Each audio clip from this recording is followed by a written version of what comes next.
विद्यार्थी मित्रांनो, आजच्या व्हिडिओमध्ये आपण मराठी व्याकरणातील वचन या घटकाविषयी अधिक माहिती घेणार आहोत।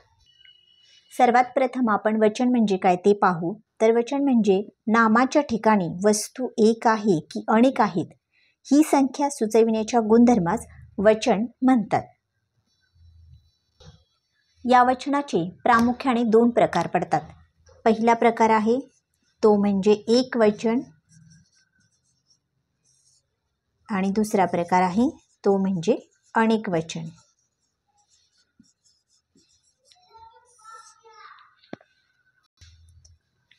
आता एक वचनाविषयी आधी आपण माहिती घेऊया। एक वचन म्हणजे काय तर नामाच्या रूपावरून जेव्हा एका वस्तूचा बोध होतो तेव्हा ते त्याचे एक वचन असते। आता याची उदाहरणे आहेत मासा, गाय, झाड, मी, तो। या नामाच्या रूपावरून आपल्याला ती वस्तू एकच आहे, म्हणजे मासा, इथे मासा हा एकच आहे त्यामुळे हे एक वचन। गाय, इथे एकाच गायीचा उल्लेख झालेला आहे त्यामुळे हेही देखील एक वचन आहे। अशा पद्धतीची नाम हे एक वचनामध्ये मोडतात ज्याच्यामध्ये आपल्याला फक्त एकाच वस्तूचा बोध होतो। आता पाहूया अनेक वचन। तर नामाच्या रूपावरून जेव्हा एकापेक्षा अधिक संख्येचा बोध होतो तेव्हा ते त्याचे अनेक वचन असते। आता याची उदाहरणे पाहूया। मासे, गायी, झाडे इत्यादी। आता बघा इथं मासे, इथे एकापेक्षा जास्त मासे आहेत असे आपल्याला या शब्दावरून समजते। गायी, इथे एकापेक्षा अधिक गायी आहेत, म्हणजे एकापेक्षा अधिक गायींचा आपल्याला इथे बोध होतो। झाडे, इथे एकापेक्षा अधिक झाडे आहेत, त्यामुळे अशा प्रकारची जी नामे येतात ते आपण अनेक वचनामध्ये मोडतात ते।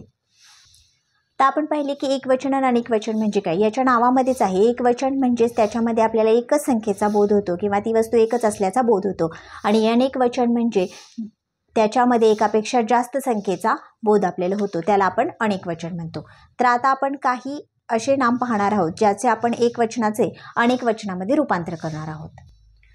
आता इथे लक्षात आहे विद्यार्थी मित्रांनो, ही एक वचनाची उदाहरणे आहेत, हे नाम आहे ते एक वचने आहेत, त्याचं आपण आता अनेक वचनामध्ये रूपांतर करणार आहोत। एक रस्ता, अनेक रस्ते। एक ससा, अनेक ससे। महिना, महिने। कुत्रा, कुत्रे। काही शब्द आपल्याला असे भेटतात ज्यांचं एक वचनाचं अनेक वचनामध्ये रूपांतर करताना ते शब्द आहे तसेच राहतात। म्हणजे कन्या, एक कन्या, अनेक कन्या। एक पूजा, अनेक पूजा। एक शाळा, अनेक शाळा। एक सभा, अनेक सभा। या वचनांची नामांची रूपे दोन्ही वचनामध्ये सारखीच असतात। अशा पद्धतीचे शब्द आपल्याला भेटू शकतात।